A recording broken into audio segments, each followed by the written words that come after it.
This story will cover from then to now and next, all about change, how to turn losers into winners.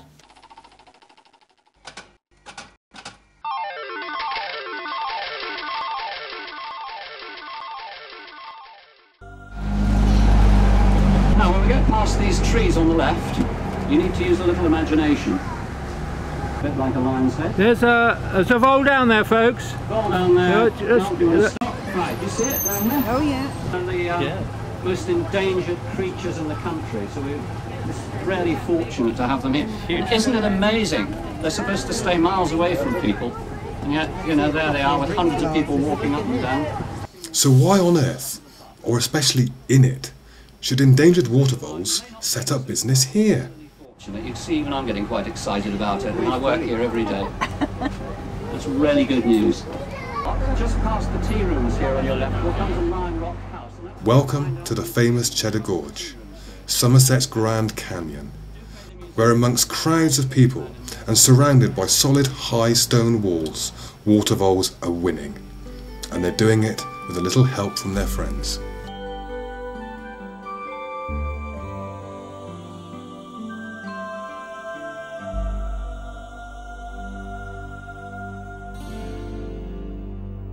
A road, and most importantly, a river runs through it, or rather the makings of a river. Rain on the Mendips ends up as the lifeblood for a water vole. Across the road, under it for a water vole, the bus passengers can see the next vole spot, and one of the best for spotting. This is the top mill pond, full of crowfoot, good news. But as everywhere, the bank is stone, burrowing potential minimal, surely bad news.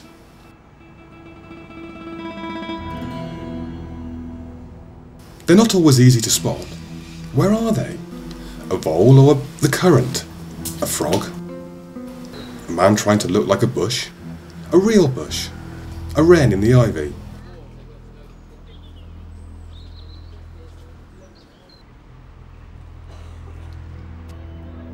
Yes, a vole too, but just a glimpse, but a clue too. The bush moves off. Meanwhile, back in the crowfoot, as soon as you leave, there's one right out in the open. Not one, but two drop in from the ivy.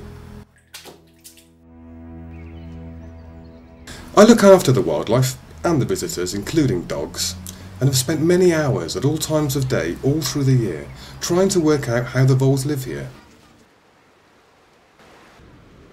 That's a young one, actually. They get big. Who would have thought, with miles of crowfoot stems available in the stream, a vole would tackle a huge leaf up above? Maybe it just makes a change. There's a lot of choice along these planted banks above the stone walls. Ah, so that's the answer. Burrow from above. Ivy's their best friend. We saw the voles on a programme on television. We were surprised that there were so many here, so close to what is quite a busy road. Well, do you like them? Some people don't like them, they think they're rats. Oh no, I think they're wonderful because where we live, we've got a lake, and I actually asked some wildlife people to come and see whether we had any water voles there. I just think they're wonderful things, but they're much smaller than I thought they were going to be. I was surprised how small they were, actually. Quite surprised. Did you expect to get closer, or was this pretty good? No, I think this is pretty good, actually. Yeah, Yeah. I couldn't think you'd get much closer than here, to be honest. Yeah. Very good. I would love to see baby ones, to see how small they are. And I'd actually like to know a lot more about water voles as well, because I don't know that much. Would you come back here again? Oh yes, very much so. Yes, absolutely.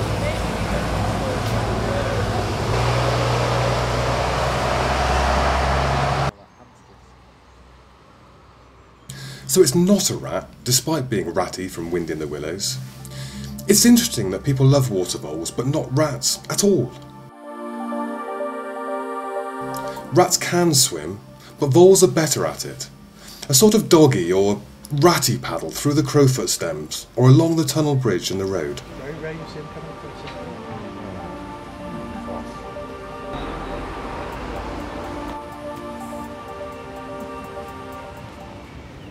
Cotoneaster berries make a change, especially if someone gets them for you.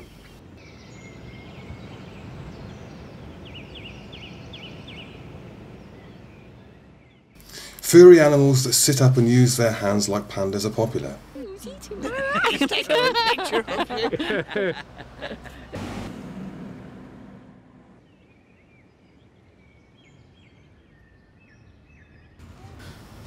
But why are voles so cute?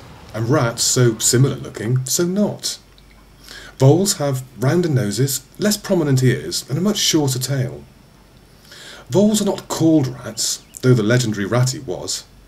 They don't kill their food, they're vegetarians, eat sitting up, by the local cafe in fact. Well, last night we came down and just outside of our gates on the weed patch was a vole sitting there, a full-size adult, and it didn't move for ages. It was gorgeous, absolutely gorgeous, but a full-size adult. We've seen grey wagtails all through the winter, and they need insects, often hard to come by. There's always vegetation, so why no voles, apparently?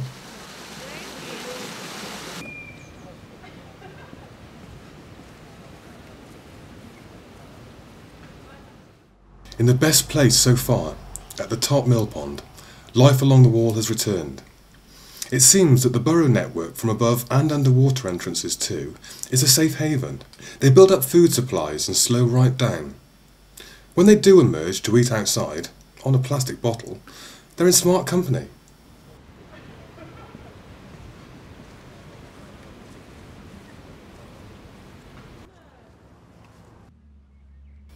The Bentley leaves, so does the vole, to his vole hole. There's been another visitor here, the Bentley of British wildlife, an otter. Its spraint is made up of fish bones, with a characteristic perfume. Quite nice, I'd say.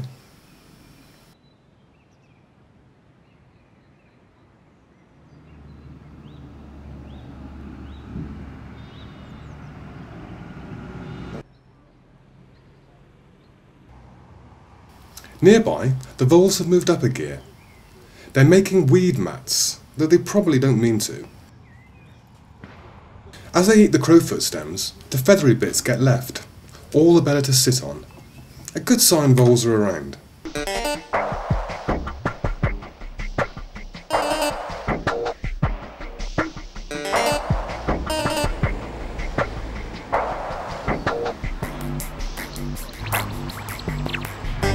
It's quite exciting.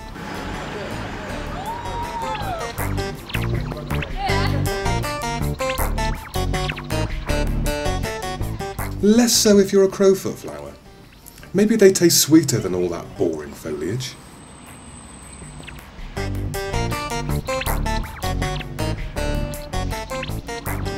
Is it a vole or something? It's all happening. A water rat, maybe?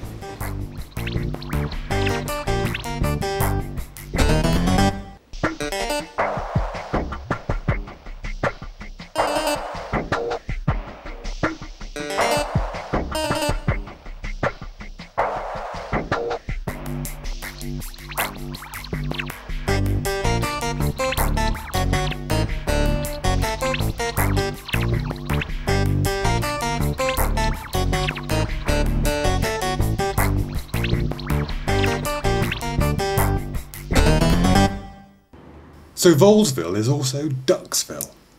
They share a white meadow of floating flowers and spring prospects in the pool above Cox's Mill. Off duty, a quick snack.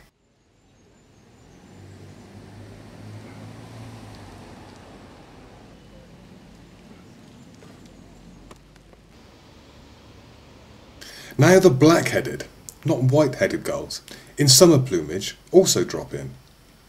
They will take young water voles, one of the few problems not overcome by this little winner at Cheddar. And there are more serious ones possibly waiting in the wings. But so far, things look good. I'm pleased to see my friends out and about again, both human and rodent.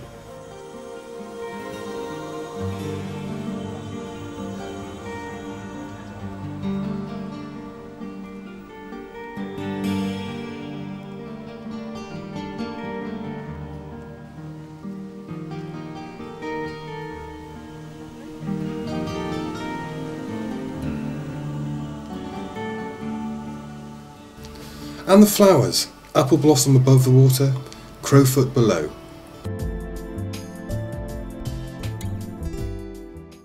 That elegant bouncy carnivore needs lots of flies to make a meal, whilst the vegetarian vole just keeps chewing on an apparently endless string of crowfoot.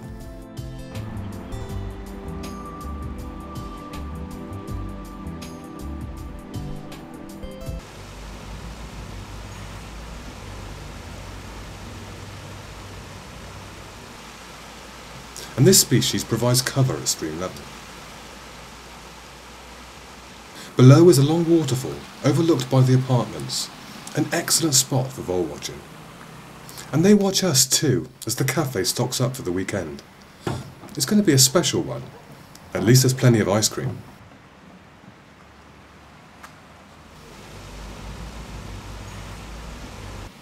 Already publicity is underway on the balcony overlooking the St John's Wood. In yellow masses, so useful to the declining bees.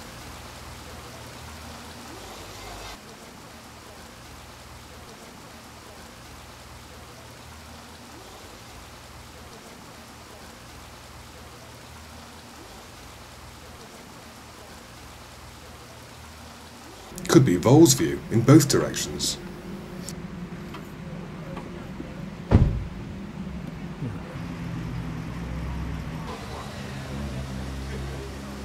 Food and drink provide a big income in Volesville.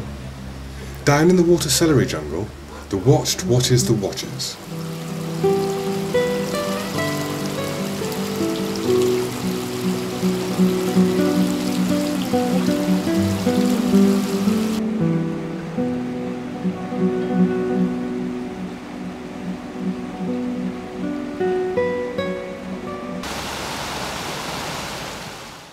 Now that's fine if you're strong and can fly.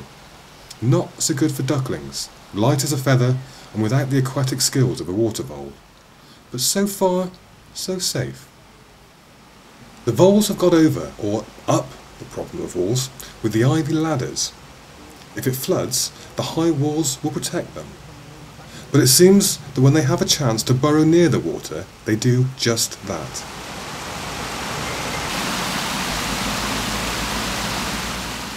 This island is amongst the people and liable to flooding.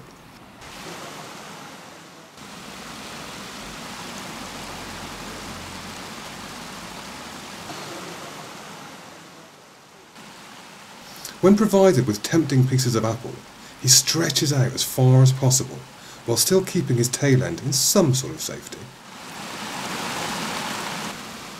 Unfortunately, the ducklings ignored health and safety and got swept downstream. Forts do ice creams, but also do planks, which is a useful addition to the scenery. It works for the ducklings, sort of. And handy too if you've got to shift a bit of apple.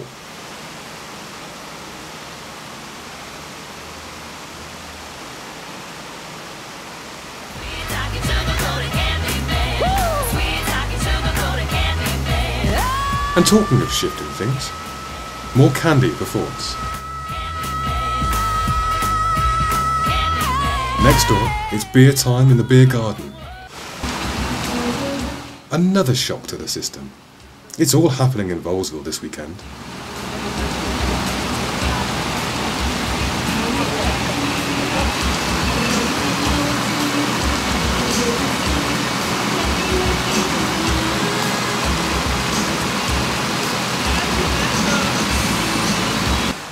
As on the little island, the chance to burrow down by the stream is welcome.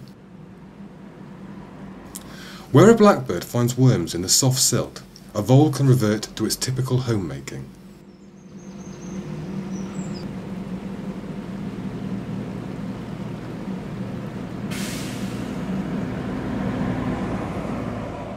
The larder is right next door, and he's got a safe vantage point under cover.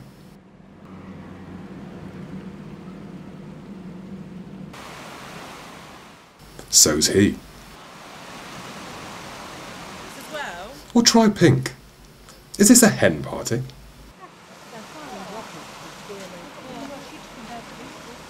The ducks meanwhile have regrouped and calmed down.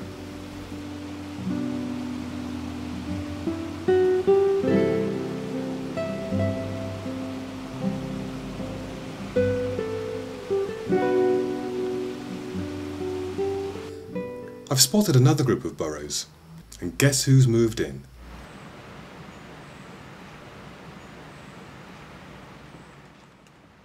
Sitting on the steps with a home, albeit temporary, right next to you is an opportunity to be grasped in both hands.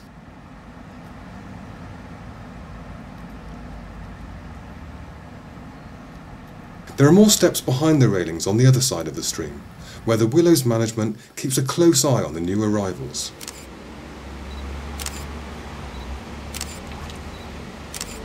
That includes Martin Ways, the man with a big lens. He hardly needs it. To have a water vole going about its business so close and so tame is well worth his visit from Norfolk. He is going to get some of the most exciting photos of water voles ever taken.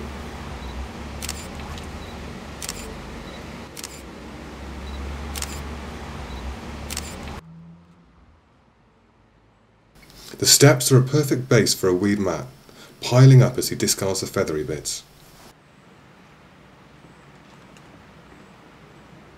Another camera, video, was set up behind the weed mat, and our vole was so accommodating it totally ignored it, not even bothering to look at itself in the camera screen. Such is the attraction of Apple.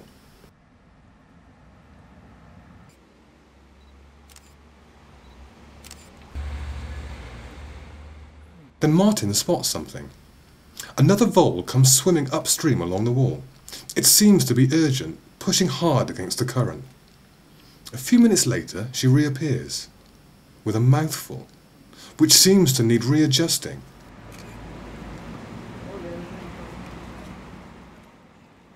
Her baby stays still, apparently instinctively understanding what's going on.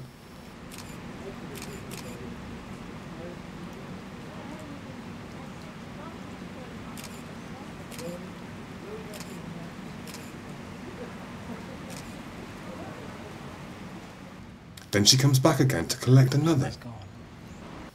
In the end, 5 altogether, some taking underwater, until she had moved them all. We don't know why.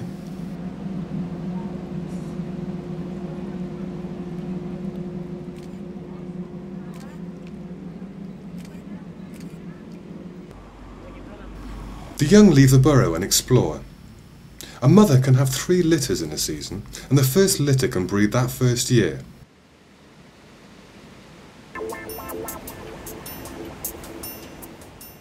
This is a large round pond with an island, a road along one side, and the car park where the Cheddar Caves bus starts its trips. Trapped in this, various flotsam from upstream. All sorts, as well as apples. Very big frogs. And litter that intrigues an energetic young vole.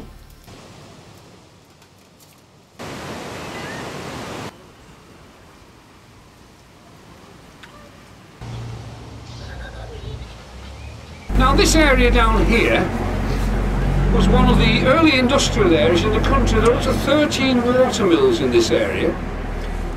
But the biggest threat of all may come up this string of Volesville suburbs. This lifeline of the water voles is also a trap, possibly a death line.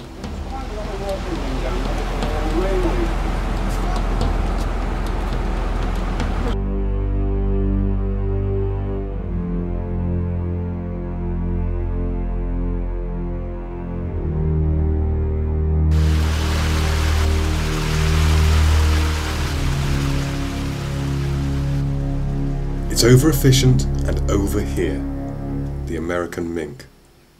From mink farms, they spread far and wide. Then nearby, on the River Chew, this grey individual came into the garden, up to the cameraman in broad daylight. Then up the ivy, sound familiar, onto the roof and nearly in through the window.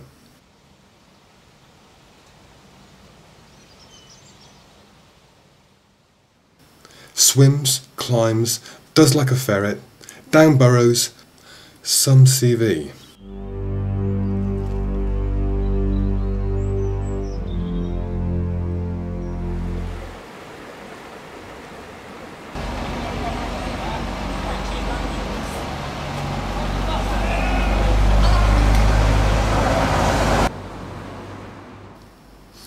So this unique population of Volesville has adapted to the special conditions in Cheddar Gorge. The noise, the people, the stone walls. But what about the mink?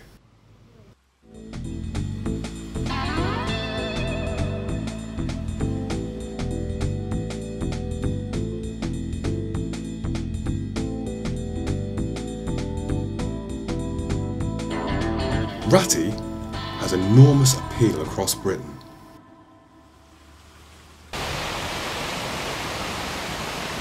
But if up the River Yeo from the levels and past the bridge and sluice by the last pond of Volesville comes a supple stranger, the end of this community will be in sight. As the mink travel lethally upstream, the voles have nowhere to go. The last ones at the top, by the Tourist Information Office, have nowhere to hide. And Volesville would be no more. This beautiful community needs protection.